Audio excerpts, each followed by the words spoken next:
from the North Beach Podcast Company in partnership with TSN. Welcome to episode 15 of season 2 of the Ray and Darren's Hockey Podcast. Ray, this is, as we're recording this on Thursday, March 25th, this is the day, is it not? This is the milestone day. So I'm first going to, well, you probably first wished Cammie happy birthday. Yes, of course. Usually on your birthday, you get to sleep in and everybody spoils you. We got a new puppy yesterday. So Cammie was up at 5 this morning. Happy birthday with little Ollie. And Ollie's chirping away and he's nipping at everything all around the place. So we're in day one of that. So I'm sure by 3 o'clock on her birthday, Cam will be asleep. But yes, happy birthday to an amazing woman. And she keeps our family together. I mean, she, like most moms and wives, they do so much for everybody. But Cammie's I'm just so, this might sound a little cheesy, but I'm often awed by what she's accomplished in her life, not just in hockey, but with the people that she's in contact with and how she impacts people. So it's pretty remarkable whoever is starting to text her already today. But it's a milestone birthday, and I like it because it gets her a few months closer in age to me. And then That's not how that works, by the way. But I'm going to win this age race thing. Yeah. So I wish Cammie happy birthday, of course. But this is how I know Cammie is genuinely a good person. All right. I've known you a long time. And let's just say that the work that Cammie has put in with you has been extensive, impactful, but all kidding aside, I mean, and then that's the support system that you have within Cammie and the family. But you will admit this. I mean, we all self-analyze. The Ray Ferraro that we have fun with today isn't the same man that you might have been, even 5 years ago? Yeah, not even close. Not even close. And honestly, the impetus for that was just trying to be a better person for my family, but in large part for Cammie. Yeah. I hope everybody gets to feel this way about their partner at some time, but she's an incredible person. She's the most kind person, the most giving person. She is always there for her friends. What she does for our boys is just, I don't know how she does it. I really don't, because I get the boys alone for 2 days. I'm overwhelmed. I'm exhausted. Well, I'm sure you got her a bevy of terrific. As you know, Drakes, a little more difficult in this world to, can't have a big gathering. I'm hopeful the Granados, because I'm hopeful they put together this video for her. The Granados are a large clan. It's like herding cats a little bit with them. So I'm hoping that Cammie's brother Joe, who, if nobody can organize it, Joe can. And if Joe couldn't do it, then it's undoable. So I'm expecting that will show up at some point today. Right. Well, then you're safe. Enjoy the day. It's going to be right? And then we'll check back in episode 16 and find out how the day went. Just don't be the guy picking up the pizza boxes and cleaning up while all the festivities. That was just at a wedding. It was messy. The Granados are, as I said, they're a big group. They eat lots of pizza. I wanted to break down the pizza boxes. And they were still eating them. And so I was putting the half-eaten pizzas in the other boxes and I fold them all up. Well, so this isn't a new segment, but it's just come to mind. I'm going to ask you to answer this question, fair or foul. All right. So speaking of wives, the lovely Holly unfortunately broke her rib a couple of weeks ago. We talked about that on the podcast. And because of that, and because you've gone through this process, she has to sleep on her back. Right. Well, Holly has never snored as long as we've been together, which is 30 plus years. I mean, we've been together a long time.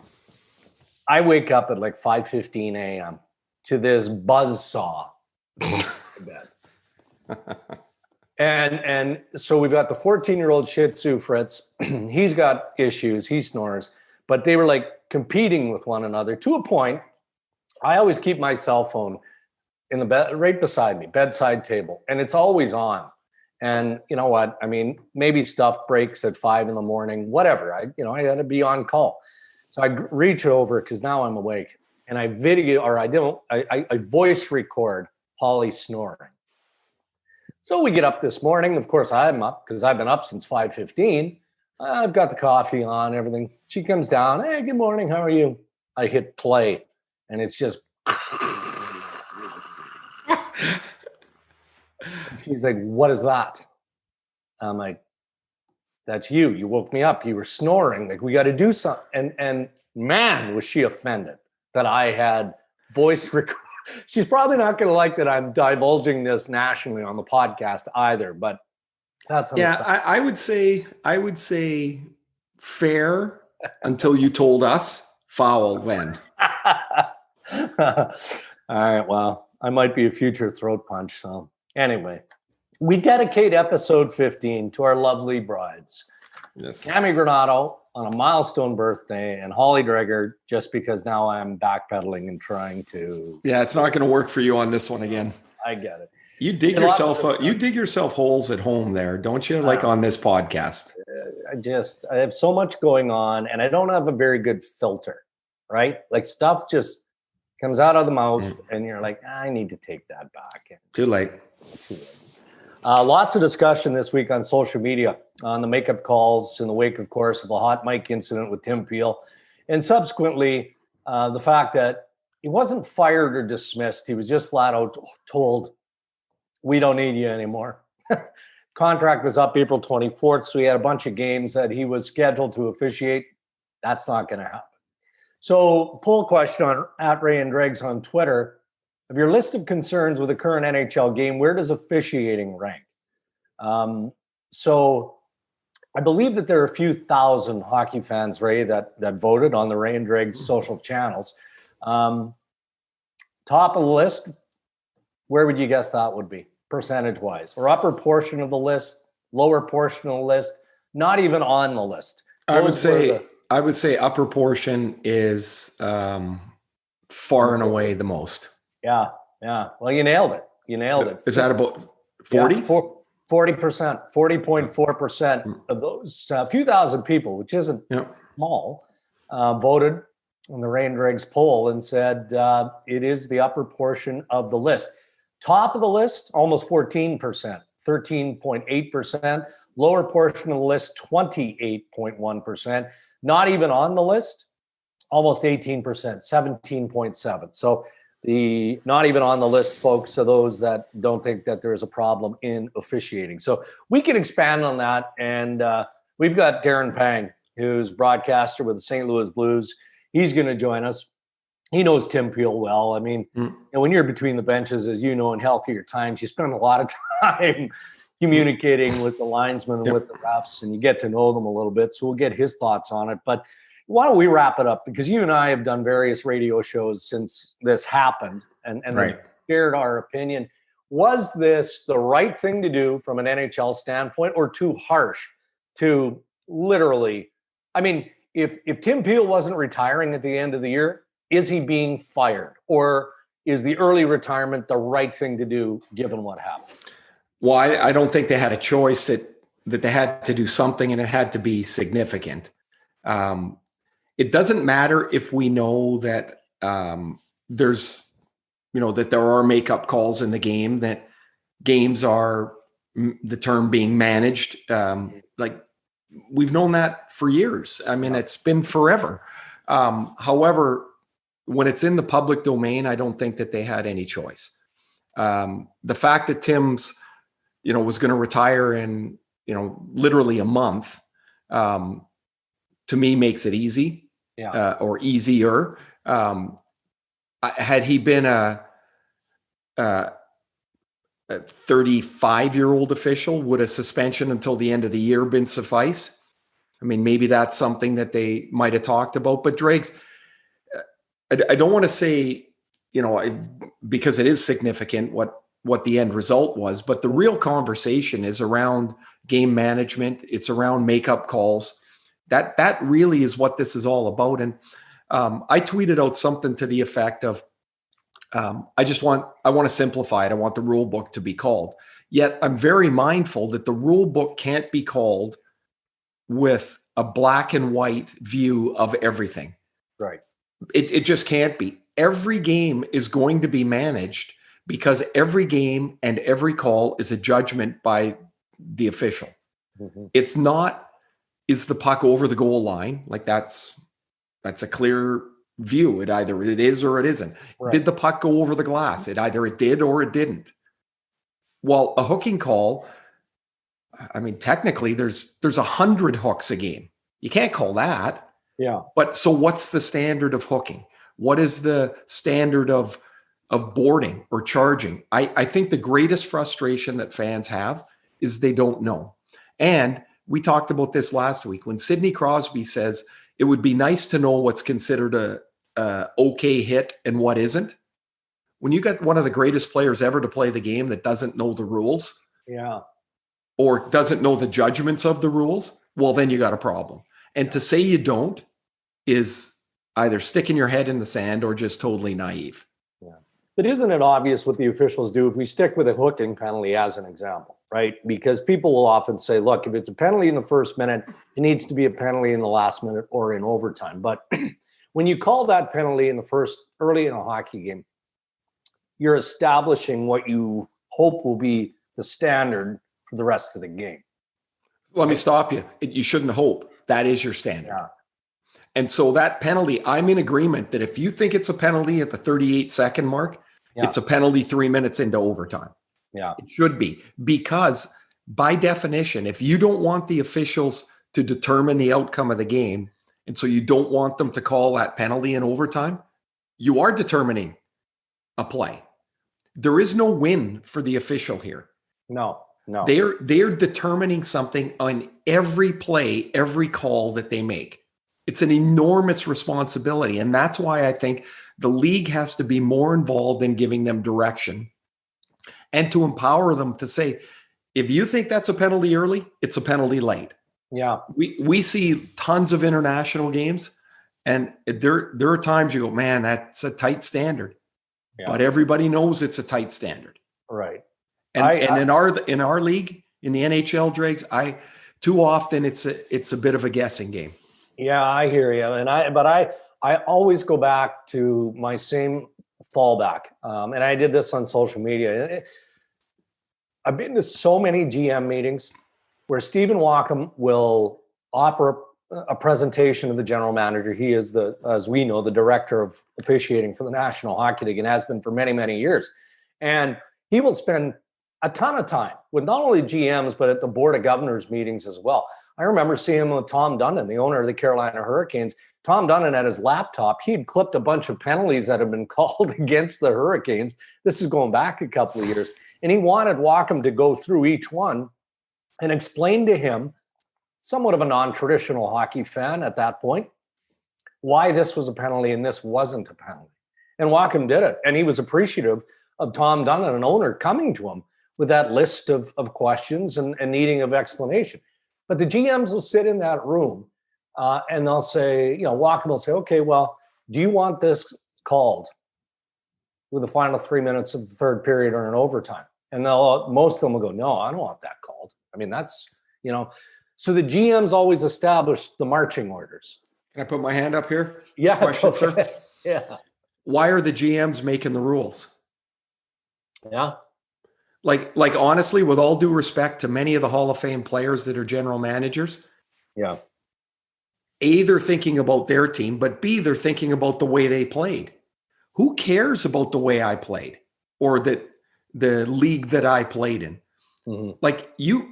We've been through this before. You'd go to the front of the net, the guy would cross-check you 4 times, knock you down 3 times, and then the ref would yell, "That's enough." Yeah. No, it's enough the first time. Do they want that called, or is that being tough hockey in front of the net? It's a penalty. And my view is what they don't want called, Dregs, what the general managers complain about is that that will happen immediately. It'll happen initially, and then the players will learn. Mm-hmm. They all do. It happens all the time. Right. If players couldn't learn, teams could never change their systems because they wouldn't be able to learn. Of course, they can learn.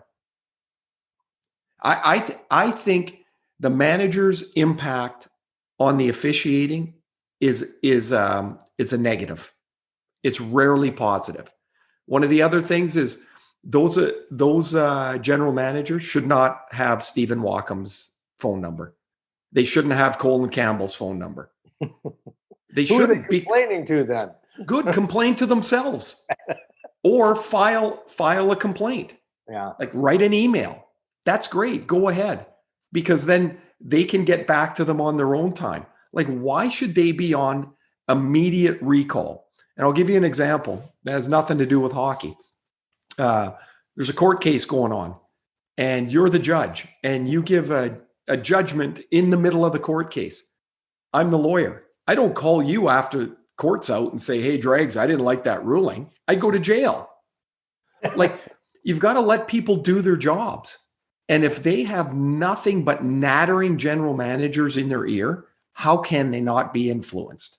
Yeah, it's human nature.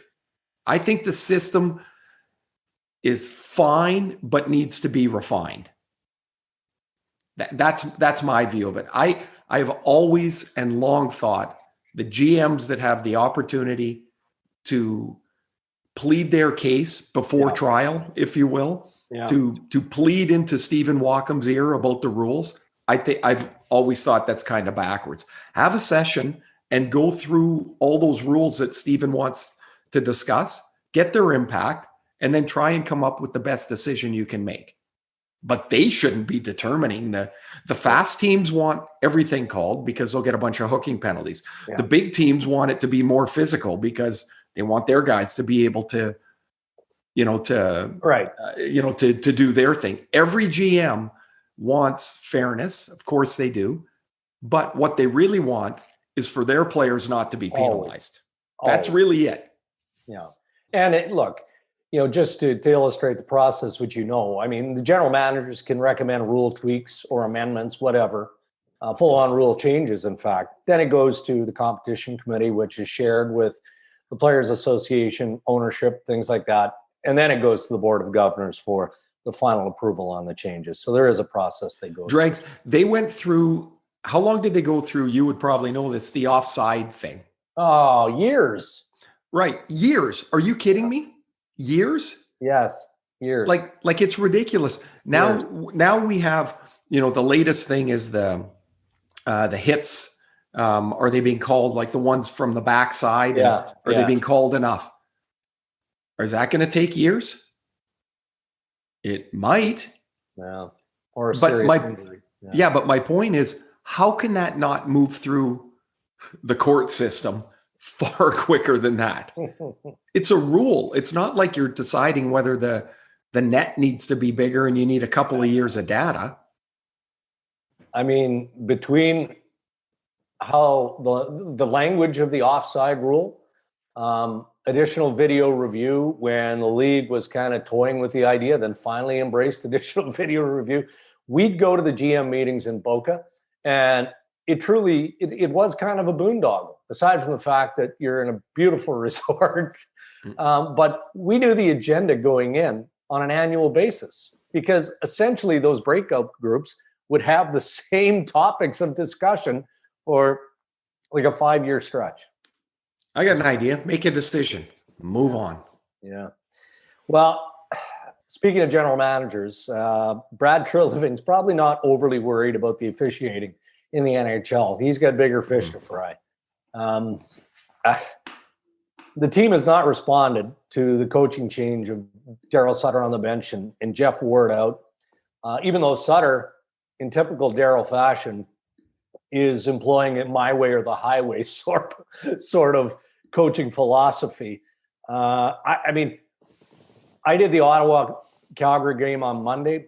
Calgary outshot the Ottawa Senators, ran into a really good goalie. Philip Gustafsson earned his first NHL win, but it was a one and done for the Calgary Flames. Like, there was no extended pressure, no second, no third chances in the offensive zone.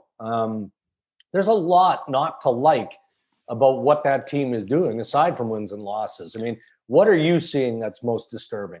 Well, I'm going to start with saying I'm surprised. I had them as a lock playoff team going into the season. I love that they added, in particular, Chris Tanev and Jacob Markstrom. I like that they added some depth pieces around the edge of the roster. It seemed like it was going to be a well-balanced team. They cannot score. Like it never happens. Yeah. So their last 3 games, they've got 2 goals. They lost 2-0 in Toronto, and they lose 2-1 and 3-1 in Ottawa.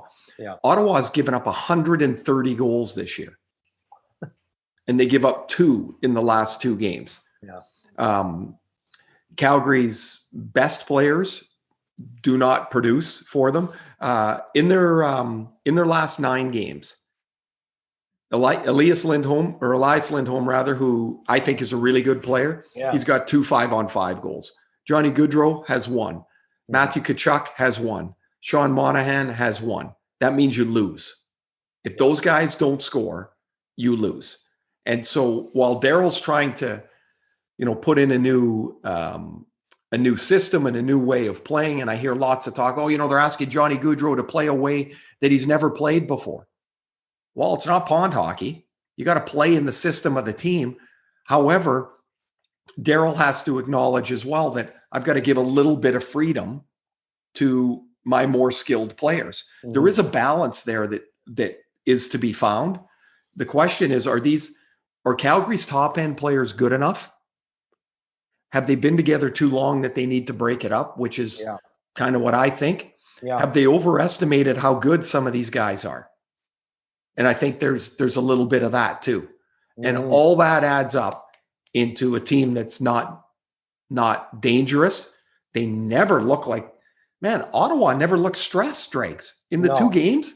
I mean, they gave up shots and maybe clumps of shots, but I never thought, wow, they're running all over the place. They can't defend these guys. And Ottawa plays 4 defensemen. In both games, their bottom pair played under 10 minutes. Yeah. And Calgary can't even stress those top 4 guys. They've got personnel issues that have to be addressed now.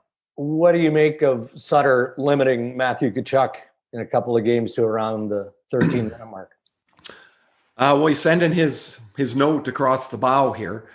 Here's what I'm thinking with Matthewchuk, who I think is a very good player, is he's now more worried about the agitating Matthewchuk than the playing Matthewchuk. He needs to park all that crap after the whistle, all the in play aggravation stuff, because he's focused, it looks like, more on that than generating scoring chances. They need him to play. Yeah. They've got Zach Rinaldo to run around, right? That's Zach Rinaldo's job. Yeah. They've got Dylan Dubé, who's an aggressive little agitating player. Let him go run around. Matthewchuk's got to play. And I think the point from Sutter is, I don't know how good you think you are, but you're not playing well enough. And we need more from you. Maybe no surprise, the guy that's had the biggest jump in minutes is Milan Lucic. And I got to say, Drakes, I've been, for the most part, really impressed with Lucic's season. He has been an effective player for Calgary. They have him for the price they have, which is too much, but I think he's skating better than he has the last couple of years. And he still puts the fear of all things into most players when he starts moving around there. Yeah. We made a bit of a stink Monday night after the game, Gustafsson locking down his first NHL win. And we'll just touch on it briefly because it amused me, because I could see myself doing this, and it's happened so many times over time. Rasmus Andersson tries to take the game-winning puck, right? Well, Brady Tkachuk wants no part of that, even though Brady has been, he's been the culprit on that scene historically as well.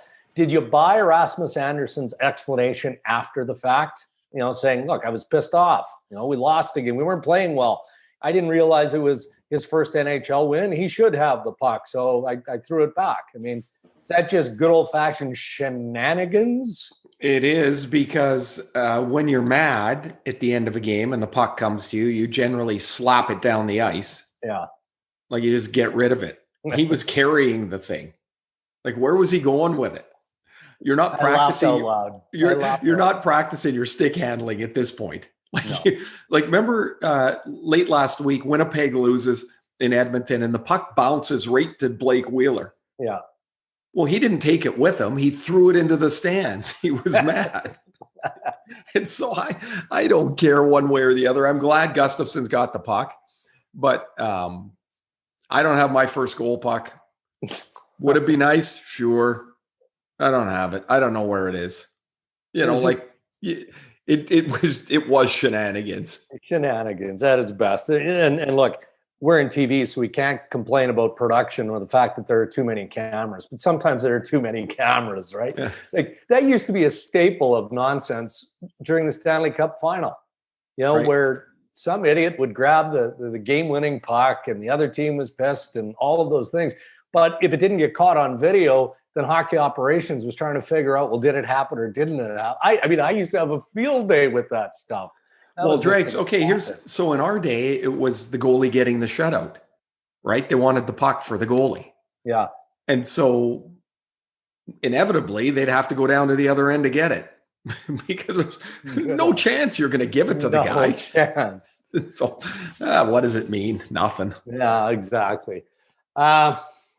Disappointing news out of Montreal, out of the North Division this week, clearly, was the North Division finally takes a turn on the COVID-19 cycle with the Montreal Canadiens shut down for the better part of the week. And look, hopefully, if you're listening to this podcast at some point late March, we're through it because the postponement goes through March 28th. But Montreal can't skate. They're not doing anything. I mean, they're in shutdown. At least the Oilers can skate and they can stay as limber and as sharp as they can, and they can move on to their schedule. But when Montreal comes out of this, they're going to have a ton of games in hand, which might be great. Might be great for Dom Ducharme and the Montreal Canadiens, or not, because you're going to be out of sync, aren't you? And completely kind of rusty, if not worried by the pressure that you're facing within the division with all the games that need to be played. There's no scenario this is good for Montreal. There is none. There's not one. They're going to be backed up in games, so now they're going to play 20 games in 38 days. Like it's going to be something crazy number like that. Mm-hmm. 2, they can't practice.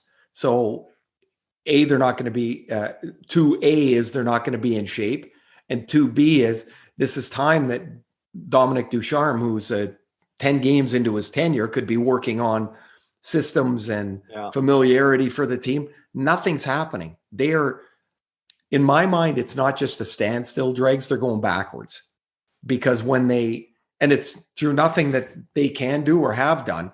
But once they get out of this, they're going to be behind in points. And the players look at that more than anything. Then they're going to look at the number of games they have to play. And it's going to be really hard not to go, we're going to be exhausted playing those and injured because it's going to happen. It's a bad scenario for them for sure. No question. You mentioned the Winnipeg Jets. How about Andrew Copp in the 4-goal performance versus the Vancouver Canucks? We had Joey DeCourt on and we jinxed him, didn't we? I mean, we had him on the podcast, the poor guy coming off his first NHL win, and then he suffers a high ankle sprain and he's out for a long term. So let's hope this little conversation on Andrew Copp doesn't bring any ill will his way. But every coach has their favorites, right? And normally you would, it's not always the 50 goal scorer. I mean, of course you like the guy that fills the net and wins you hockey games. Usually, isn't it the foot soldiers, the hard workers, the guys that you can lean on basically in every situation? And Andrew Copp is that, right? So he's got 2 goals. And Paul Maurice couldn't have done more as an NHL head coach to make sure that this guy was going to nail down his first NHL hat trick. Right. And the best part about it is, so he goes out with the empty net. Yeah. And, he zings that from a long ways away. Mm-hmm. You're up a couple of goals. try and score. Why not? You've never had a hat trick before. Try and score. So he hits the empty net. He's got the hat trick. Everybody's happy. Well, that was with like 3 minutes left. Yeah. And so he had to have another shift, and then he scores again. Like, Andrew Kopp is having a terrific year anyway. He had a really good start, and then him and Lowry, who play really well together, they'd be brutal to play against, Adam Lowry and Andrew Kopp. And now they've got Mason Appleton there too on a really busy, effective line. And they both started well, and then they went dry for about 16 or 17 games. And now, but Maurice doesn't stop playing them because he loves these guys. He loves the way they play. And so now they're starting to score again. But to get 4 in a game is a lot of things have to go right. I'm trying to think. He scored a rebound, a deflection, an empty net, and another rebound. There are no end-to-end rushes in this collection of 4 for him. But good for him. It is an awesome night. He won't forget. And a Winnipeg Jets fan ended up winning $100,000 because he scored 4. And if he'd scored 5, I think that fan didn't that happen a couple of years ago? It did. Matthew Perreault had 4. Yes. And he had a breakaway and missed the 5th. Yeah. Because they got a hold of the woman who had so good, who had been selected. And so she's sitting there after 2 periods with Perreault with 4 goals. And now they've got her, they're talking to her, and Perreault gets a breakaway. Could you imagine? You've never been the biggest Matthew Perreault fan. Oh, never. And then he missed. And so she ended up with $100,000. You know, Jason, you're talking about, you bring Lowry into the conversation. You know, we know the Winnipeg Jets are a cap team, clearly, and they'll have some space moving forward. But you've got Kopp and Lowry both coming up as free agents. Problems. Those are big pieces too, right? So here are 3 guys that are going to hit the jackpot this year. Andrew Zach Kopp, Hyman, one of them. Zach Hyman, and Adam Lowry. Yeah. And no team wins without guys like that. Yet all the buzz usually is around the big names. But those guys they're going to hit, and they're going to be difficult for their current teams to work around. And their current teams will hate the fact that they have to work around this because they love those guys. If you're a good team, but you're not sold on your number 3 center, I mean, Adam Lowry might be. I mean, he's in the conversation for being one of the best 3 Cs in the league, I would say. One of the reasons is he knows his role. He accepts his role. Lots of big guys tend to lose the physicality as their career goes on because it's hard. Yeah. Lowry plays heavy. He's just big. He's a pain to play. It would be a pain to play against. Like those guys they're always in the way. He's a good face-off guy. He's a good penalty killer. And Kopp might be able to play more of a Hyman role, like into your second line, than Lowry can.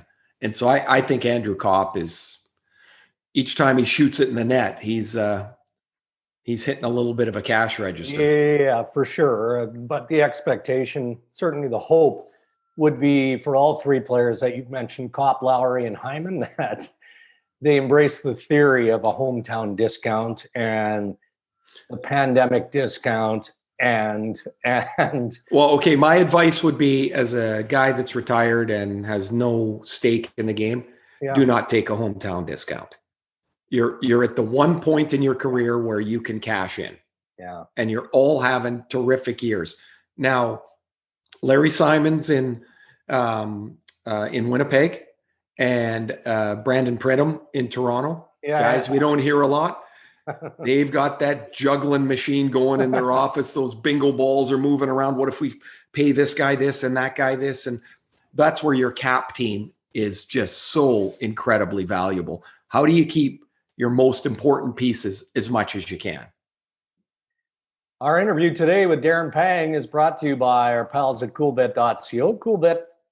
Chris Abbott will join us later on the podcast with all the latest odds, news, and things that are buzzing around coolbet.co. You must be 19, and Coolbet reminds you, stay cool, always bet responsibly.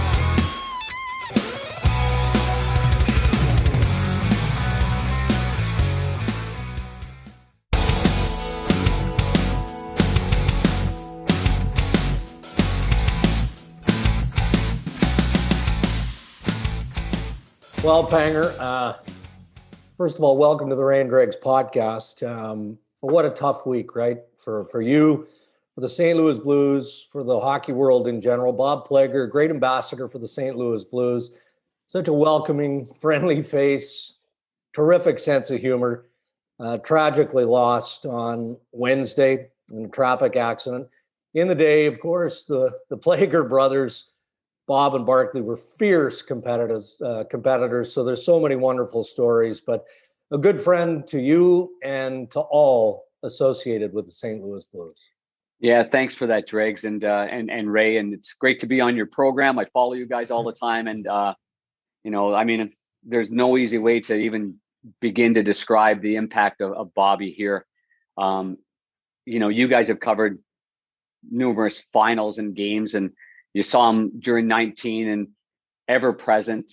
Always one. The storytelling is legendary. His energy for life, for me, I think that we all tend to think, oh, we've done a lot. We're getting older.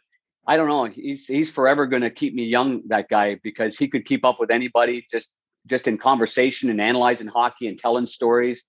I'm here 12 years, Dregs and Ray, and I got to tell you, and Ray, you came here and played in St. Louis. There's something about being a St. Louis Blue, which I never was, but like that Bobby Plager, he took me in like I'd played 30 years here, like I was Jacques Plante. Like, it's just an amazing, welcoming man, and not just me, my family. My daughter goes to games. My son would go to games. I had to bring my sister or friends or whatever. Everybody wanted to meet Bob Plager. Everybody wanted to meet Bob Plager and take a picture with Bob Plager, and he would accommodate everybody. Is just a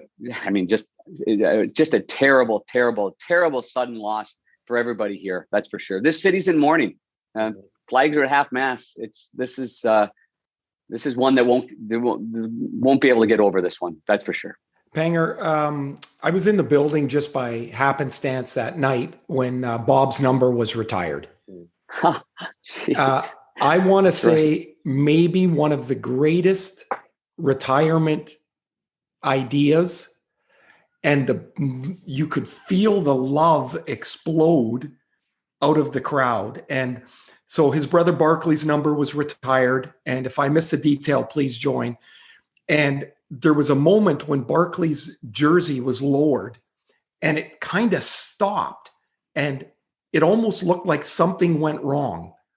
And at the same time, Bob's jersey was being raised, and they got to the same level, and then they raised them together. And it just unbelievable. It was that not the most unbelievable thing to see? Oh my God. Just gives me chills right now to think about that. Yeah.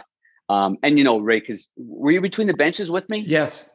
And and I'm just talking to our producer Tim Paps at Fox Sports Midwest, and he's like apologetic. He's like, we're going to do a game tonight against Minnesota. He says we're doing Zoom interviews, and we'll have a hockey game somewhere on the screen. I said, I could care less about a hockey game right now. So we were talking about that, and he said, are you going to be okay? And I said, do you remember when Bob's sweater went up? And then Barkleys, came down, and they both went up together. And then the ceremony ended, and you wanted me to talk, and I couldn't say a word. The emotions.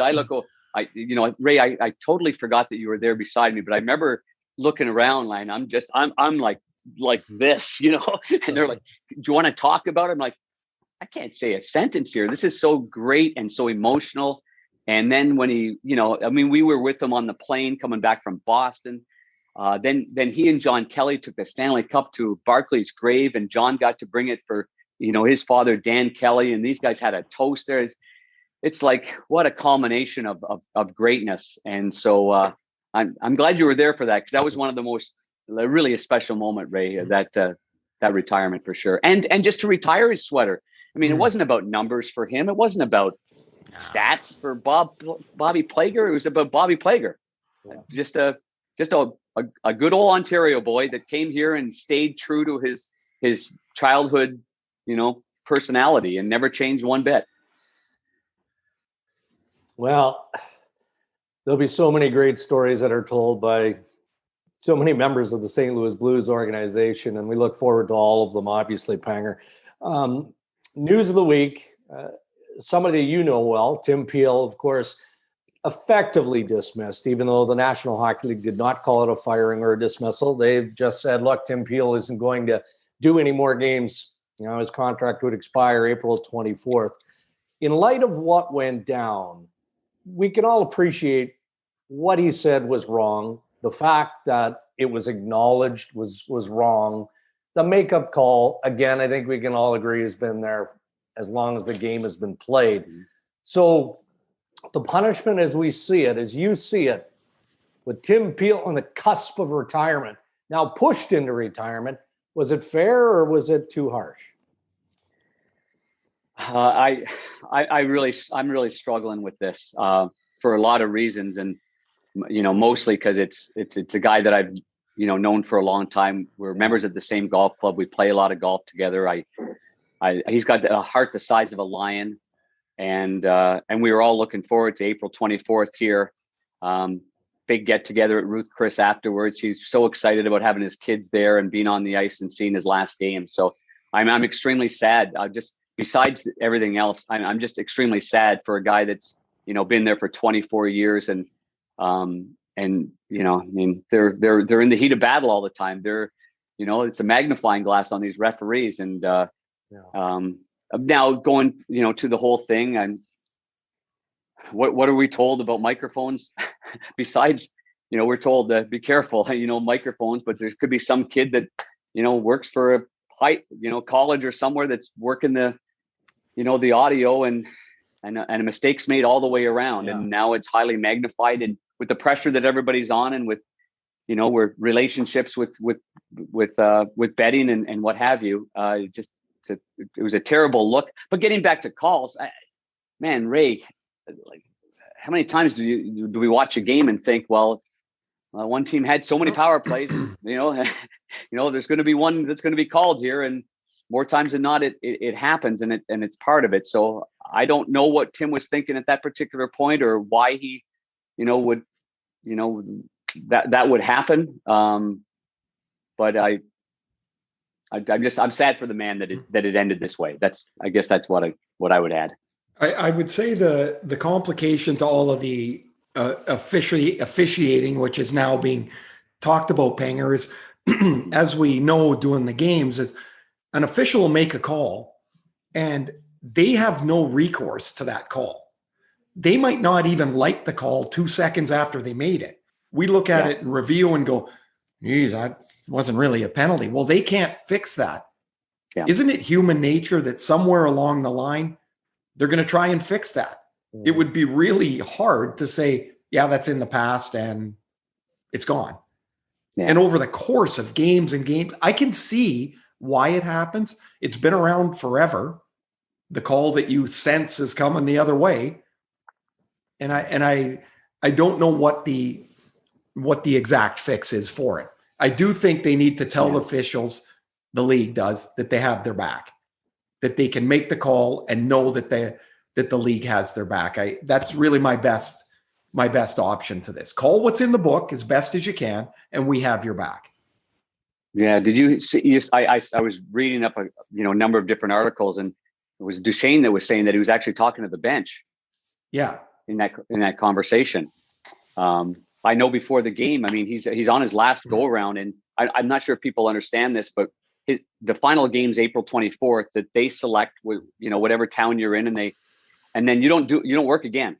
Like, you don't playoffs, because, they want it to end there, and then you've had a great career and you move along. So he's been going to, he does a lot of great things, this guy. And I know that he went down to the trainers. He knew the trainers of Nashville for many years and brought them a big bottle of Camus, thanked them for, all the the Band-Aids and the wounds that they've had to go through during the years and the friendships. And, and so there it was to begin the game, and he's doing the right thing. And then this ends, so quickly. It just, people can like or not like a referee or a broadcaster or a call, but he's a good person. He's a good dad. And it was going to mean a lot to him to have his kids, Bronson Brielle, on the ice, for that last game in the city that he moved from Canada and lived here in St. Louis, and has made this his home. And he's done so many things for, oh my goodness, Children's Hospital and wounded veterans and police officers. Like, you just go down the list. There's a lot of good things that he's done in his life. Let's shift over to the Blues, Panger. We spend so much time paying attention, obviously, to the 7 Canadian teams here.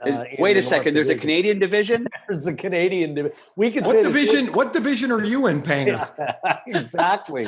It's golf division. Yeah. Oh, we're getting the golf. Don't worry. We're getting the golf, big boy. Drake's. It's been tough. It's been tough on these guys. And number one, Dallas and Chicago get moved, over to the Central. Yeah. Minnie and St. Louis go to the West. I mean, for us on the broadcast at 9:00 games and 9:30 games and 8:30 games, there's been a bit of a grind here. On that sense, the players have been just besieged by injuries, Dregs and Ray. I mean, it's not even close. I mean, forget about, Jay Bowmeister having to retire, because he would have had another couple of good years of defending. And then you take away, Alex Pietrangelo signs there. You replace that body, and luckily Justin Falk's playing incredible hockey for them. But then, then it's Steen, then it's Barbashev, then it's then it's Thomas, then it's Schwartz, then it's Tarasenko. Yeah. So, they're doing a great job and hanging in there, battling for that 4th spot. And they play Minnesota enough. I think that'll be a good matchup. They've yet to play them. It's the last series in the NHL between two teams. So they haven't even seen, Kirill, the Thrill, the Bill, the Dollar Rail. Oh, he's an exciting player. Yep. Yeah. And all in all, as long as Minnesota wears those unbelievable reverse retros, then I'm all for it. They look faster. They look more exciting, probably because they are. And I think Billy's doing a great job over there, Billy Guerin. So excited for him. Hey, Panger, you're when you do a game, like, it's pretty easy to see your enthusiasm for what you do and your, and how long you've been doing it. Not many people know how you started. You were a highly sought after free agent at the end of your career, correct? Not really, but Ray, I met you at the Memorial Cup in '84 because you scored those 108 goals, and we were probably at Lulu's, that bar in Kitchener. At a young age. Remember how big that place was? Yeah, I recall. It was the biggest bar I've ever been to. I haven't been to one as big as that since. But after we we did win the Memorial Cup, I still went months. That was May, June, July. The owners of the 67, Brian Kilray and everybody, they brought us all to Florida. So we spent a week in Florida, and I remember sitting on the railing overlooking the boys playing volleyball and hanging out on the beach. And after winning, and I said, Killer, I'm getting nothing. Oh, Pang, you'll be fine. He gave me the old, you'll be fine. And little ping pong Pang, you'll be good. And nothing. And then in August, I had 3 teams, and 2 of them wouldn't offer contracts. I'd go to camp. I think it was Vancouver and Winnipeg. And the Blackhawks offered a 2-year deal, Ray. I got a $2,500 signing bonus. I asked Larry Kelly, I said, can I please call Bob Pulford at home? I called Pulley, and I said, Mr. Pulford, it's Darren Pang. He didn't have a clue who I was. I'm sure he didn't. And I said, I'm the goalie, played for Ottawa 67s, just signed a contract. I can't believe I got a $2,500 signing bonus. And he says, this was great. He goes, young man, you can buy yourself a nice sports car with that. Sports car. I mean, I bought everybody lunch. I think that was it for the $2,500. But I find out later that Phil Patterson was also on our Memorial Cup winning team, drafted by Chicago, his 6th or 7th round pick, was promised a $10,000 signing bonus. I think they took $2,500 of his because he only got $8,500. And we were having beers one night and we were talking about signing bonus, John Olsen and me and him. And Phil Patterson is I can say this because I'd said it to him. Sometimes he's not the brightest bulb in the box, but I love Patter, great guy. And he looks at me and goes, 2,500. I was supposed to get 10. I got 8,500. You got my $2,500. And so I signed it. Me and Jim Ralph were roommates on the road in Milwaukee. Me and Ralphie had been the MC at my wedding. Lynn and I, our wedding in '87. So went to camp together. He took care of me. All the 67s, Randy Boyd and Doug Wilson, all the guys were just great, making sure they took care of the 67s boys. And poor Ralphie tore up his knee. So my first year in the IHL, my first year pro, I got to play my first NHL game. Was recalled and played in Minnesota. And poor Ralphie was sitting there, and it would have been him. And he hurt his knee, and I got the chance to go up there and play my first game. 27 NHL wins. How do you know that? Because you've mentioned it 14,000 times. That number's burned right into the brain. 28, including the one playoff win. Oh, but see, you never include that. And how many times? Regular season stats. How many times did Mike Keenan pull you? Well, I mean, I'm not counting, and it doesn't burn inside me, but it was 13 the 1 year. 13. Was there one game a couple of times, right? First game I ever played for him. First game. It had to be. I mean, there's no question that Mike had a plan. It was in Maple Leaf Gardens, Saturday night, Hockey Night in Canada. And Mike just took over the team. And it was like a 4-3 game in the third period. We were going to be shorthanded on a 5-on-3. Mike in the third period pulls me, puts in poor Jimmy Waite. This is hilarious. Remember that? Remember we entered the ice behind the net? Yeah. Right. So you have to open up, the two doors or the one big door to get in. So poor Jimmy Waite's 19 years old. And I love the guy, but we call him Jimmy Late all the time because he was just a kid and he slept in all the time and he wasn't really a morning person. So, but sure enough, in the third period, Keenan pulls me. I'm looking at the bench like, you got to be kidding me. I go out. Jimmy Waite's looking for his sticks. Forgot to bring them out. No sticks. They got to go out to the locker room. The trainer's running. The doors are open. He's in the net trying to warm up. We're getting ready for a 5-on-3 penalty kill, and he's got no stick. Anyway, he gives up a goal. That's 5-3. Mike puts me back in. Then he proceeds to take me back out again. So now the hockey world is like, what's going on? It was a 4-3 game in the third period. We were okay. Anyway, so that was the first game I ever played for Mike. Yeah. When you retired, you kind of fell into broadcasting, and it's been 30 years, 25 years, right? It's been since 1990. How many years is that? 31, right? That'd be 31 years. That's 31. That's pretty good stuff. Funny you said I fell into it because Wayne Van Dorp in the conference finals against Calgary in '89, he fell into me and tore my ACL. So yeah, you're kind of right. When I think of Wayne Van Dorp falling on you, I think of a cartoon where the character just gets splatted on the like Panger. You're Wayne Van Dorp's over a foot taller than you. Oh, at least. Yeah, you're right. He's 6'5", and I'm 5'4.5", and he was about 40 pounds. Big swoop. Poor guy. He's like, my nickname was Spankster, and he'd be like, "Hey, Spank, are you okay?" I'm like, "Not really, Swoop. Sorry, pal." So I told Kelly Chase this one night. I'm in in Chaser's office. He used to have an office, broadcast office, when I first joined the Blues. And I went down in the office. There's a black and white photo, him and Wayne Van Dorp, just toe to toe. Chaser would fight anybody. And anyway, I said, that guy ruined my career. He doesn't even bat an eye. He says, "Don't kid yourself. He started your career." Oh, and I kind of I didn't kind of get it. And I'm like, no, you don't understand. He ended my career. And then he goes, "You don't understand it. That wasn't much of a career. He started your career." Good line from Chaser. Oh my goodness. Few episodes ago, I don't know, however the numbers all go together, we had Steve Levy on, and Leaves was talking about where Holy Jumping came from.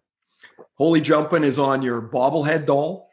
It is, you have your Holy Jumpin' award. When you said it, it obviously, according to Leaves, just kind of came out. Yep. So no plan to that, eh? Just, it's ruined all my play-by-play guys because I talk too much anyway. And now, when I get really excited, now I really talk too much. And I know that, and I'm trying to get better at it, guys. I'm trying to improve that. But we were at the Meadowlands. A kid by the name of Steve Sullivan just got recalled that morning. I'm in the locker room. He's such a gregarious guy, as you guys well know. And I was like, this guy's going to be an analyst. And we're talking about golf. We're talking about little guy. And I used to have a company out of Colorado called Dangle Athletic, came up with these knit caps, and they put Panger's danglers on them. So every week I'd give out my top 5 on NHL Tonight or whatever show, and my top 5 danglers. And so I'm in that room and I'm talking to this little Stevie Sullivan, and I'm building him up, and the game starts, and Steve Sullivan got great hands. At nothing. Flat line for Steve Sullivan. He comes up and he's not doing anything right away. And now I'm kind of like, oh, Jesus, I was getting too excited for this kid. And sure enough, he gets the puck and he goes, because we had the lower basket at the Meadowlands was a great broadcast position. And so you're looking down and I see him, and I think the penalty box is below us, and he gets the puck on the right. He's got these great mitts and he drags it in. And now I'm getting excited. I was like Kenny Holland, when he's got the golf thing going on. So I'm like, oh. And then he goes like that. And then he comes in on, I think it was Yanni Nienema, and he gives Yanni the old whoop and dances him. Whoa. Now I'm rising. This is a crescendo of excitement for the little fella here. He goes in, goes wide. Hextall or Garth Snow, he goes forehand, gives him the old whoop, throws him, backhand, up under the bar. After all the selling I've been doing on Steve Sullivan, I don't think Steve Levy got he shoots, he scores out. It was holy jumping, I get I was so excited. And after the game, Levy said, I'm not sure where that came from, but save it for the really good moments, because that was awesome. I thought he might be a little upset. Upset or whatever, because I really did bowl him over on a great goal. And so I holy jumping, and that's just kept it from that point on. And it's been fun. It's been a fun saying, because there's Holy Mackinac with Bones, and Mickey Redmond, I think Mickey's an idol to a lot of us for how sharp he is, how long he loves the game, and his enthusiasm. But he reads the game real well, and every once in a while he'll throw a holy jumper or a holy Mackinac or holy cow or holy something in there, and I laugh because I know it's just an excited person and an excitable moment. How's the golf game, Panger? You know what? I played yesterday in Michigan and held it together. I played with Joe Kosher. He was on my right. Make sure if I got lippy that I had protection, and I had Wayne Presley, my former teammate, on my left. Former teammate of yours too, huh? Ray in New York.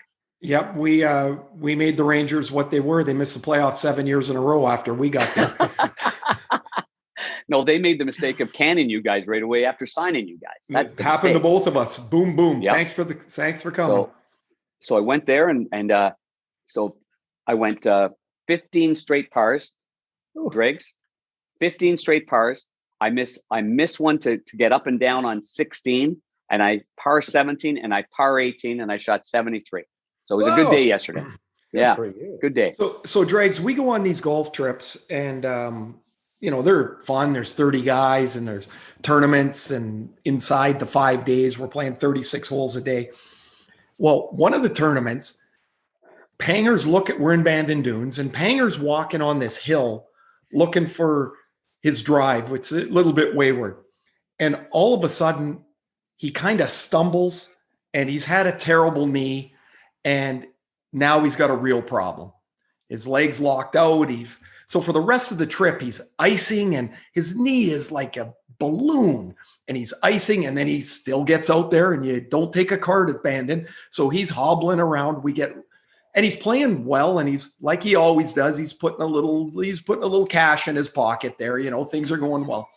So somewhere along the line, Panger and I are partners for the last tournament, and we get to 17 at Bandon, and it's a par 4, little par 4. It's not but it's hard. You got to hit your ball in the right spot. You can't hit it too far. It goes into this gully.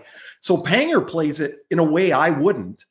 He hits his tee ball about 47 yards because he can't move. He can't turn. His knees. Worst drive I've ever hit. Worst drive I've ever hit, for sure. We are, well, the other three players in the group are doubled over laughing. And Panger turns around. He goes, "I'm going to par this freaking hole." We're like, "What?" He's like, "Oh, like he's miles away." And so Panger gets out there. He's got his little wiggle waggle that he goes and hits this rescue club way up by the front of the green. Little draw, little sneaky draw, up and down for 4. Turns around and is like, you don't doubt Panger. But he will tell you why we are known, Panger and I, as Harry and Lloyd on the Dumb and Dumber on the golf tour. Well, you were driving, so I'll throw this right in your lap. And Old McDonald is not very far from where we were hitting golf balls, and got a tee time, got to be there, 9:20, whatever it might have been. And first of all, in the parking lot, you're supposed to go backwards when you back out of the parking lot, but Lloyd goes forward. So we went, and there's a little tree bed and whatever. So that was okay, no damage. And then got that settled, and now we pulled back out and we went the wrong way. There's only one road though. The course was right there. I mean, right there. One way can't. Hey guys, Old McDonald? Anybody seen Old McDonald? We're at the golf course. Which, by the way, you don't even know where it is here by this point. I'm driving, but you don't know. I had no idea. Never been there before. Have no idea what we're doing. But we could have walked there. Get on. Now we're on the tee. The other two guys are on the tee. Everybody's ready to go, Drakes. I got no ball, no tee marker, no glove. I'm trying to get the glove going. You got a ball. You got a ball. They're hitting balls. We're that late, and we were that close. And that began Harry and Lloyd right there. And it was it shouldn't be shocking. The people that know us, and I mean, it shouldn't be shocking. It was what it was. We've done a few games together side by side, and it kind of turns into a little bit of a giggle fest because I'm so entertained by Panger and his enthusiasm. And there have been times where my play-by-play guy has asked something, but we're talking during the game and there's silence. And I know the same things happened on him because I'll get a text from somebody, "Hey, you were on the St. Louis broadcast tonight." And I was like, "Oh yeah, it's because Panger and I were talking." It's a little bit of chaos. Well, you've missed, between periods. I know that UNCC had that episode. I'll tell you one of mine, Dregs, that never happened before in my life. Between the benches, besides hitting a 47-yard drive, between the benches, Gary Galley, hadn't seen Gaga for a while. We played little junior together, known Gary for a long time. Everybody does love the guy. He's getting ready for hockey night. I'm to the right. Don't have my headset on. Don't have my phone on. Talking to him. Their open is a little bit later than ours, probably because the studio takes up so much time of theirs. And so anyway, so he's got all the time in the world. I'm looking down. I look and I see John Kelly on the monitor. He looks at me. He goes, "This is your partner. He looks like he's doing the open." I go, "Yeah, must be rehearsing or something like that." Meantime, I look at my phone. I've got 58 messages going on. They're trying to get a hold of me on the headset. I put that to the side. Me and Gary have had a nice conversation. I missed the entire open. John Kelly had to do the entire open on his own while I sat there, right there, ready to go and talking to Gary Galley. So Gaga and I laughed about that one too. I'm surprised that Ray and I haven't done that. I'll be honest with you. I'm totally shocked that hasn't happened yet. Oh, there's always time, Panger. There's always time. Yeah. Panger, what's your favorite courses? Give me a couple of your favorite courses that you've in the world through. Yeah, you've played some great ones, and some we've been on. You know what? A lot of them are in the United Kingdom. Like I mean, I would take the new Turnberry now, Turnberry, Royal County Down, Royal Portrush, Muirfield. I would take Carnoustie. Those are courses that I really like. In the States, boy, there's a lot of great courses. I mean, you take that Spyglass and Pebble Beach, and I was lucky enough to play Riviera with Doug Armstrong just a couple of years ago. We went on a little bit of a golf tour after the trade deadline. I love Army. Once the trade deadline's done and he's got things settled, it's like, here we go. We're off and running. And so we got out there and banged him around, and we went on a pretty good tour, and Pebble, Spyglass, that one. But the other ones like Kiowa Island to me is a really phenomenal golf course. Whistling Straits, Bethpage Black. It's you ever get a chance to play there? It's just spectacular golf course. Bandon Dunes, of course, has got all their courses are great. So yeah, I hard to pinpoint one or two. Do you have one that you haven't been to that you go, man, I gotta get to? Yeah, I think when Steve Yzerman got inducted in the Hall of Fame, a good buddy of his, Glenn Murray, out in Detroit, gave him a gift, and it was Augusta National. And so we had dinner after the inductions, and he said, "Hey, I got a great surprise for you." Here he is getting inducted. He's got a surprise for me. He says, "We're going to Augusta. We're going to play." And I just joined the Blues, and the dates were in between games, and it's a real shame. I asked Army and I asked John Davidson at the time, like, "Hey, I got a chance to go play Augusta, but I'm going to have to miss 2 games." It was my first year. I was 2 months into it, and I didn't get the green light on it. I'm 12 years later, and I haven't got a sniff at it. So I tell I should tell JD this the next time I talk to him and say, "Do you remember the 2 games I missed? Like, were they that important that I missed those 2 games?" I could have had a picture of me in the Butler cabin, and have that. But that, that one, I think Cypress Point would be one. I've got, one of my all-time favorites would be Chicago Golf Club. It's in Wheaton, Illinois. It's an original 5 founding member of the USGA. It's a Charles Blair McDonald, Seth Rayner. It looks like you're right back in time. And I was never a member there, but my buddy was a president. And so I got to play there a lot. I think if I could play one golf course in the United States for one time, I think I'd play Chicago Golf Club. It's that special. Wow. That's tremendous. Yeah. Good for you. All right, Pranger. Well, it's been an interesting travel schedule for you, and doesn't look like that's going to let up anytime soon. But amid a difficult week for you and for the Blues organization, we want to thank you for taking the time here and joining us. It's always the best medicine, isn't it, to share a few laughs with some buddies? It is. Laughing, smiling. You got that right. And thank you for having me on. It's like a therapy session here. Well, anytime I'm with Ray on the golf course, it's like a therapy session too. So this is perfect. Panger lugs me around for 4 hours. It's not so bad, Ray. It'll be okay. We'll dig it out of here. And then afterwards, we'll have a nice big glass of red. Always there. How are the grandkids? Happy birthday. Panger? How are the grandkids? Are spectacular. Nice. Yeah, little Charlie, little Evelyn. I'm just honestly loving life like you are. You told me it was going to be great, and it is great. It is. Drake, you're not a grandpa yet, are you? No, Jesus.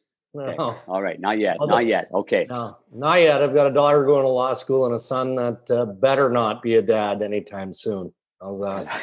That sounds good. And Cammy, and happy birthday to Cammy. Give her a hug for me. Of course. I will do, Panger. Okay. Thanks, buddy. Great to see you again, and look forward to teeing it up pretty quick.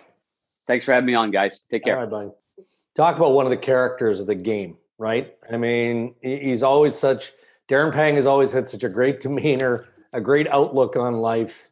Again, as we got a taste of there, and you've experienced many times on the golf course, man, he competes and he's good, but also enjoys the finer things in life, if you will. So all around good man. Yeah. He didn't talk about that. His career ended quickly and he didn't have a job. He was worried. He didn't really have any appreciable skills. He said, "I'll take anything. What can you help me with? What can I start with? What can I learn?" He was driving to the American League City to do pre and post game hits. Like he created a career for himself, and he's excellent at what he does. And his enthusiasm that you saw in some of his stories, or you hear in some of his stories, that's not a one-off. That's Panger all the time. I love being around him. He's he's uplifting to be around. He's a good man.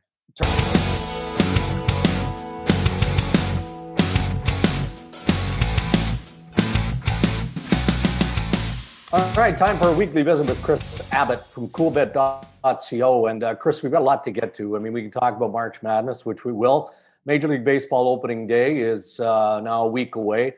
Well, let's start with hockey. And Ray and I didn't have a chance to talk about the Buffalo Sabres and headlines only because you could talk about the Buffalo Sabres and what they're not doing on a weekly basis. But as we record this interview, the Sabres winless in 15, 0-13-2.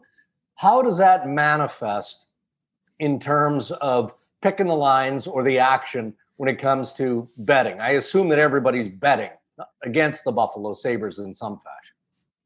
Yeah, no, they are. And it's getting to the point now where it's just an automatic bet. Every time they play, people are betting on the other side. So I think last time out against Pittsburgh, the Wednesday night game, as we're speaking right now, the action was like 99% on the Penguins. And you got a few people who, like me in that game, were like, listen, Buffalo can't lose forever. Pittsburgh's got some injury trouble. We're getting better 2-1 return. Let's give it a shot.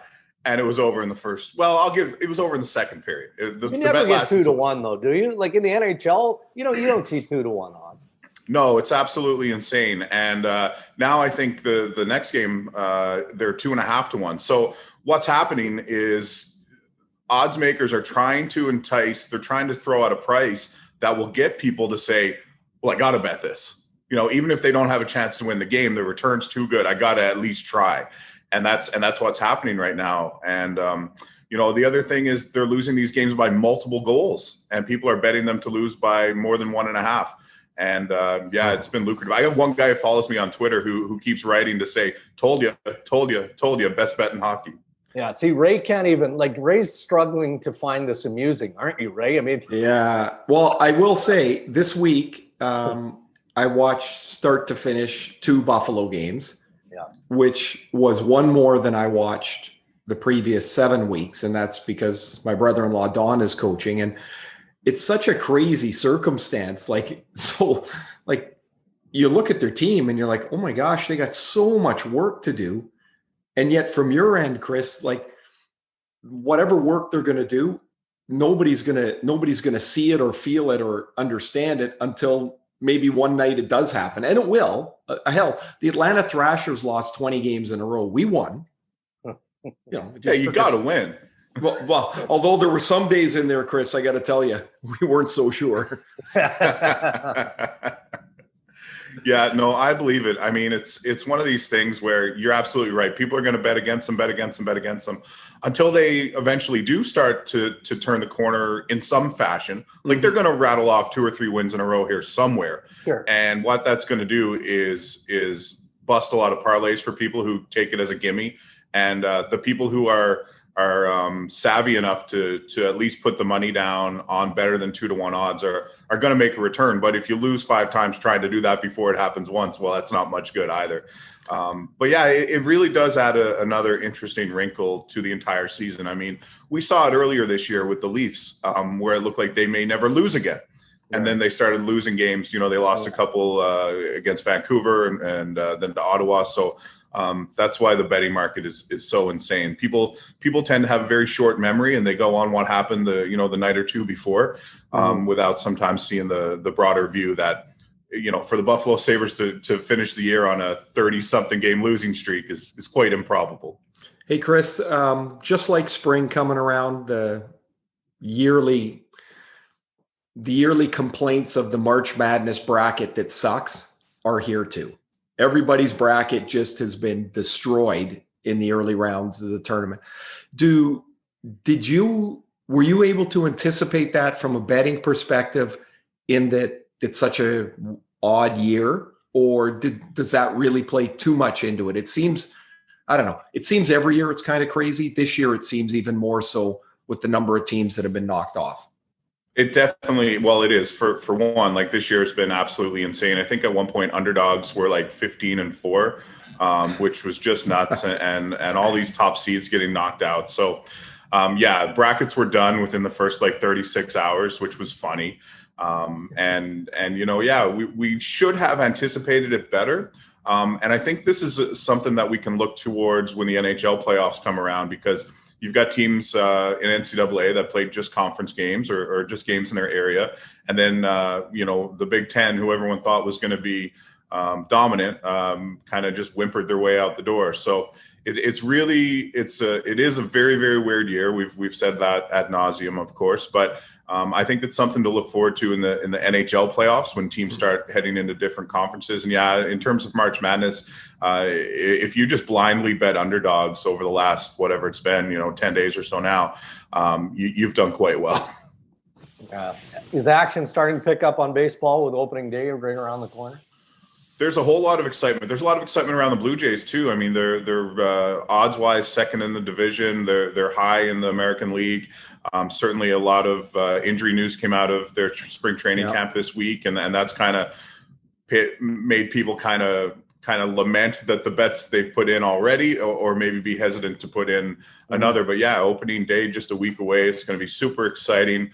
You've got 13, 14 games on the schedule every day, so it's going to be great. And frankly, we've talked about it in the betting world over the last week or so. A year ago, people were seeking out like simulations of Madden football to bet on. And now we've just got, so much happening in the world of sports. So it's been an unbelievable year, but we've certainly come a long way in the last year as well. Good stuff. Well, we'll revisit all of that next week with you. And perhaps the Buffalo Sabres will have won again or a game by then. How would that be? Let's hope so. I mean, I saw Dustin Tokarski in net, and I was like, well, they're getting deep into the depth chart now, so let's see what happens. But good memories. He's done good things, so let's see if he can do some more. All right, Chris. Thank you. Thanks, Chris. All right, guys. For the third consecutive week, the honors of the throat punch go to you. It's like playing golf. Your throat punch is similar to your golf game. You don't often give up honors, so you're on a bit of a roll. I like to be on the tee box first. Mainly because, well, two reasons. One, that means you've got a good score on the whole previous. But secondly, I don't want to watch my partner smash something way down the middle and then I got to get up there. I don't want to see that. I hear you.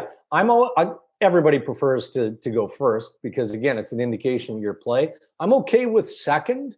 Third, I start to get annoyed. And then 4, I'm worried because I've had a bad hole. I've been beaten by 3 buddies and I'm really sour with myself. And then the wheels start to not just wobble, but one falls off on that hole and it turns into a mess. All right. Okay, throat punch. Mine's going to be surrounding the Tim Peel thing.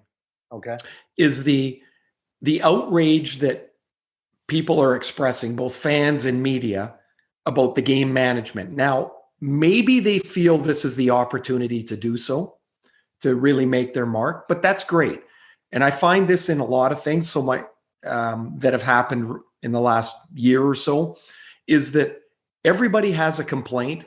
Mm-hmm. Nobody has the way of, instead of just complaining, offer a solution. There are no solutions. All I'm reading is this sucks. There shouldn't be game management. He should be fired. He shouldn't be fired. Whatever. Nobody offers a solution. And I'm not saying that everybody has to, but there's plenty in the media that should be able to offer a solution. That is my throat punch, because I think instead of us all complaining, we should have a solution to add to the mix. What amuses me, and I agree with you, but what amuses me a part of the process, mostly from media, the fans, doesn't really bother me. I mean, fans are invested, right? They get emotional because they're fired up. Their team is, they feel that their team has been jobbed on occasion, or more consistently than that, by a bad call or a missed call. Something. I get that from a fan perspective. I don't get the anger that comes from certain media members. Like, you're getting paid the same no matter if a penalty is called or isn't called. Mm-hmm. Now, your opinion matters. Normally, as a media person, that's what you're paid for, is your information and your opinion. But the back and forth, the jousting, the venom that is spewed by some of our colleagues, I'm just like, okay, if that's what you have left in your life to be angry about, then I guess that's what it is. So offer a solution. Yeah. Just offer something instead of just screaming out into the air, which seems to happen a lot. Right. All right. Ask Ray and Driggs anything. We invite you to fire your questions our way via Twitter, Instagram. You can go to the website, rayanddriggs.com. We'll take them all. We don't always get to them. We try our best. And we've acknowledged this in the past, and we're going to have to do it in the future. Maybe after the trade deadline, when we're in a bit of a lull before the playoffs. Let's let's do an Ask Ray and Driggs anything, like full segment. Maybe we shorten headlines. Maybe headlines is like 2 questions. Well, what about this, Driggs? Why don't we just have, we chat off the top and then ask right into it, and we'll have a guest in there, somebody that is a storyteller. Okay, all right, and that's it. Okay, well, we've got Rob Gray, we've got Ali Granato, who's new to the podcast now, helping out. So they will be scouring all of our social medias and collecting. I don't know. We can probably do 15 or 20 questions, maybe more. Depends how good the questions are. Yeah, and as long as you don't ramble on with your answers, we'll be able to get. Ooh, we got that's going to be tough. You should have a bell when I get to a certain point. Just go ding, and then I got to shut up. I think they tried that with Ty Domi. Remember in Ty Domi, the infancy of TSN, and it took like 4 hours to tape win, lose, or tie, or whatever the hell it was called, and they couldn't do it because it just took too long to edit and all those things. Oh, that's a good one. Oh boy! And the Heels, our buddy Heels, was part of that as well. I think it was like Steve Simmons versus Glenn Healy, and they had to either hit a button or they had an allotment of time, counterpoint, or whatever the hell it was called. Oh, the good old days, Ray. You know those days. Yeah, I will say Heels can debate what day it is. And you might think you've got the wrong day by the time he's finished. All right, multiple fans, not just one, but multiple fans. This might put you on the spot, but I feel like you're up to the challenge. Are wondering who our top 3 Calder Trophy candidates are if we were voting today. Oh boy. Jeez, I'll help you out because thanks for that. Well, the winner's Kaprizov in Minnesota. Yeah. So let's move past that. Yeah. He's electrified that franchise. He really has. I love watching him. I watch my buddy Dean Evison there. So I'm watching the Wild a little bit, but this kid there's something special. There's a little flair to almost everything he does. Yeah. Okay. So there's one. They might have another one in Capo Kakkonen, their goaltender. Has had a terrific first season.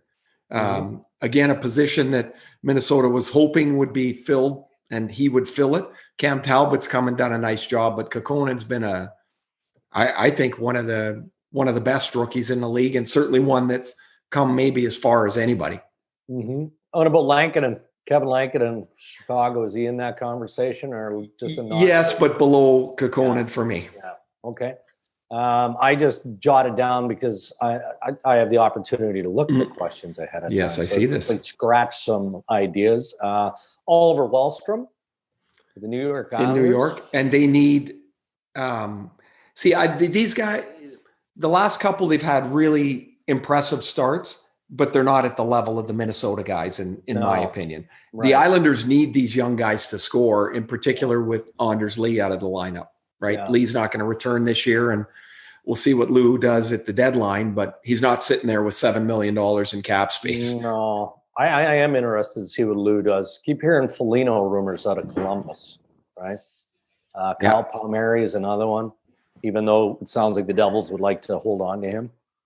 So there's a few potential Rookie of the Year candidates. I do a lot of Sens games. I love Tim Stützle. I think he's going to be terrific. His play overall, I think, is warranted of a discussion. Okay, and here's something about that, Drakes. The other guys are older. Yeah, Stützle is 18 years old. Right. And I think he's 0 goal or 1 goal in 16 right now, something like that. Yeah. And I love the kid. I don't think there's anything he can't handle at this level. But he's 18. Yeah. So would you put an age limit on it? Yeah, they did that once already. Yeah. Because Sergei Makarov won, he was about 36 years old or whatever. And so they said 25. I don't know how they came up with 25. And so now we have one rookie that's 24 that's way better than everybody else. They'll probably put a rookie, they'll probably get to it as one of your line items at the league meetings. Yeah. They'll change this to 22 or 3. This, to me, is like the offside rule. Mm-hmm. Happened once. Yeah. Who's the next 24-year-old that's going to come over and turn the league on its ear? not happening very not often. happening anymore. The way To me, it's like, yeah, go ahead, change the rule, don't change the rule. I don't care. Yeah. All right. Samuel says, I realize there are 2 months left in the regular season, hopefully, but Boston, outside of its top line, has Samuel worried that the Bruins are going to miss out in the East. Are his fears misplaced? Like miss out in the playoffs? Yeah, I don't see that. I don't either. I assume that's what he's asking. Yeah, I'm worried that if I'm a Bruins fan that, they lost Zdeno Chara and Torrey Krug to free agency. They never really replaced them. They were hoping for their younger players to be able to fill that. And that's a big ask. Those are two very impactful players. Jake DeBrusk has had a really tough year. And so that kind of kills their second line. And they're basically what they call and kind of is the perfection line. Mm-hmm. It's them. And then what? Yeah. It's a transitional time in Boston. All right. Eric has asked this question for a couple of weeks now. We just haven't had time to get to it. So I am going to get to it. Eric is asking if there's any news on what Dustin Byfuglien is up to these days. Now, I assume he means what he's doing, not up to in terms of his size. No, I don't. I'm guessing because how else would you guess anything else? But I'm guessing he's ice fishing. Mm-hmm. I'm guessing he's hunting, fishing, doing all the stuff that Byfuglien loves to do. Right. That's why you should retire when you don't want to play the game anymore, and you want to do the things you want to do. So good for him. If Billy Guerin has inquired, I'm sure more than once on Dustin Byfuglien, probably not recently, right? I wouldn't give up hope. I wouldn't, unless there's a real evidence that you need to give up hope. But the last time I saw a picture of Buff, he looked pretty good, right? He was fishing or doing something, but he looked pretty solid. The guy is a freak. Like who can move at that size? Yeah. In the ability that he has, I would be checking too. And if you're Minnesota, it almost seems like it's either there or nowhere. So if I'm Billy Guerin, every once in a while, I throw a line in the water. Get through this season, see where you're at, and then check again. Are you sure? Are you done? Are you sure? And if he's sure, then he's sure. So there you go. That's Eric's question.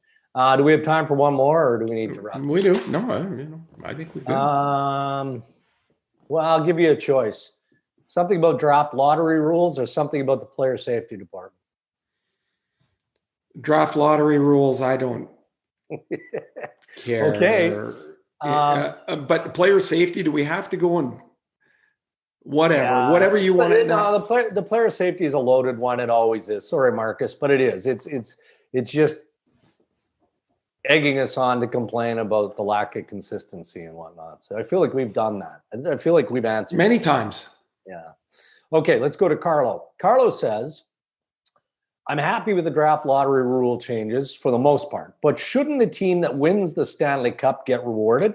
Since they'll traditionally lose many top players in the aftermath, why not give them the third pick overall so they can start restocking their roster? Why only reward terrible management and results on ice with top picks?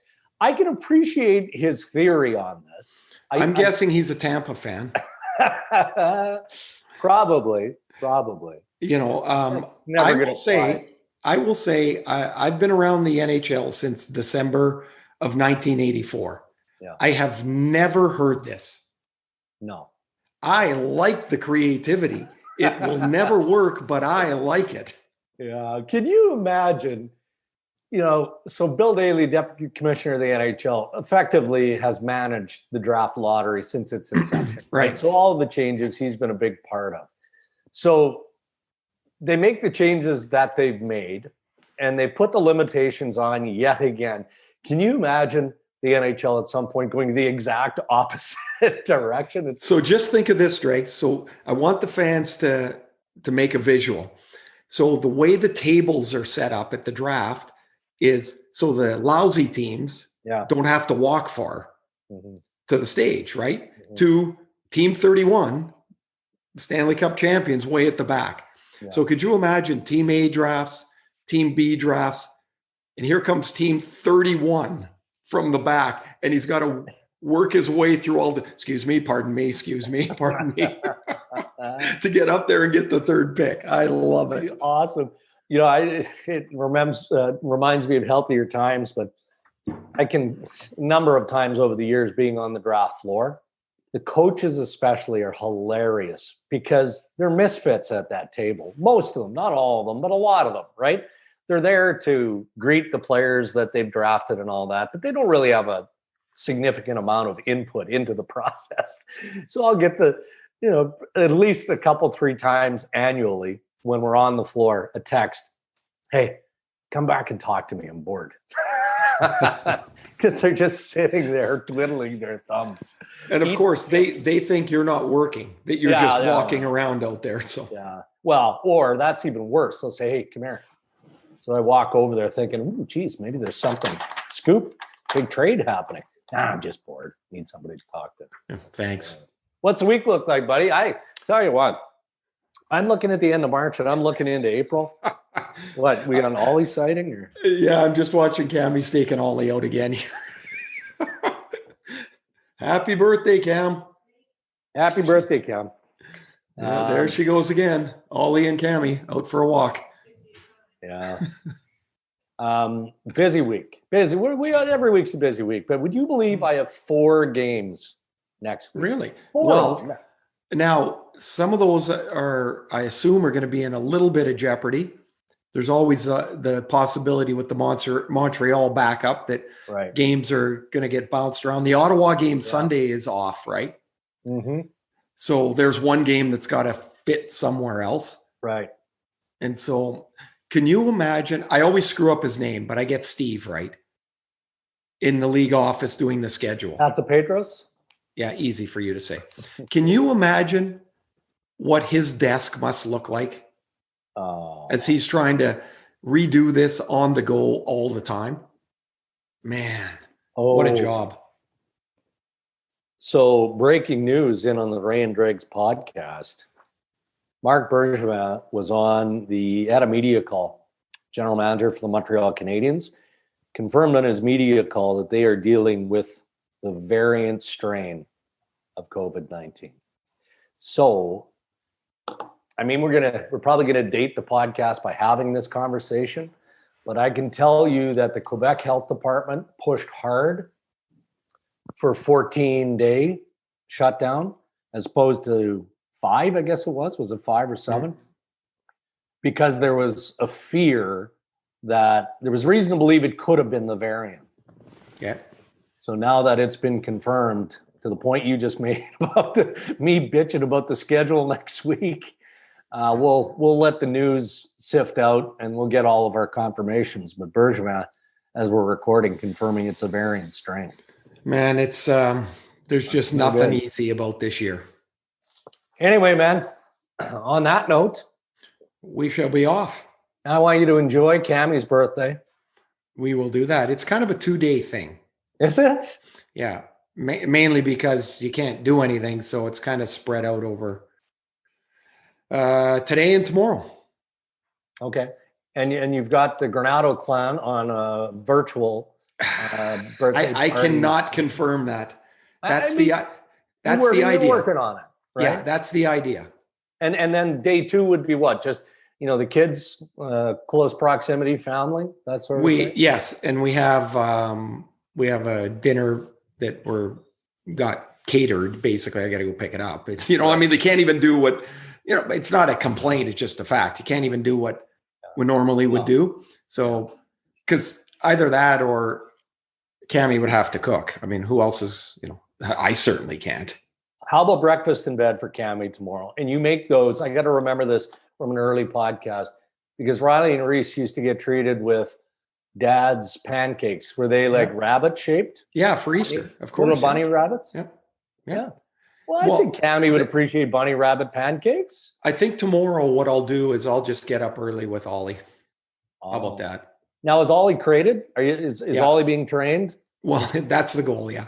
Yeah, it's not gonna last. It's never, not one time. I've had several dogs, has not lasted at all. Maybe a week or two, and then it's what it is. It's sleep deprivation. You get tired of the whining, right? So you're like, okay, well, just bring them on the bed just for tonight. Well, remember back to when the kids were little and they said you should never bring your baby into bed with you because then they get used to it. And that only lasted 10 years for each kid. So, that just zipped along nicely. Yeah. Okay. I need you to hang in for one more minute because we've got to give our weekly shout out to our great partners who make the podcast possible. That's coolbet.co, the free-to-play sports and casino games website, and our friends at OK Tire. It is going to be okay. Check them out at oktire.com. Another welcome to Yamaha. And you know what, Ray? Yamaha revs your heart. What does Yamaha do, Ray? It revs your heart. There we go. See, I can be coached. I can be coached. Yeah, yes, you can be coached. You don't quite have that movie trailer. Oh, the monster truck guy? Yeah. Oh, no, I don't have that. I wish I did. We used to joke about that. Like this guy, and I don't know if he was on Saturday Night Live or whatever, but he'd just read the one-liners in that voice. And he'd be like, he stopped and tied his shoes. Something so ridiculous. So there you go. Yamaha revs your heart. See, that's good. You could be that. You could be that guy. We need Rod Smith. We need Rod Smith to come on and do Yamaha revs your heart. Nobody has a better voice than Rod. All right. Thanks for another week, Ray. You've been tremendous. Yep. Thanks to everybody for listening, rating, sharing, doing all the things that you do. And we're looking forward to some nice warm weather. I'm hoping to play a little bit of golf this weekend. And we'll find time next week, as we always do, to squeeze in the next episode 60.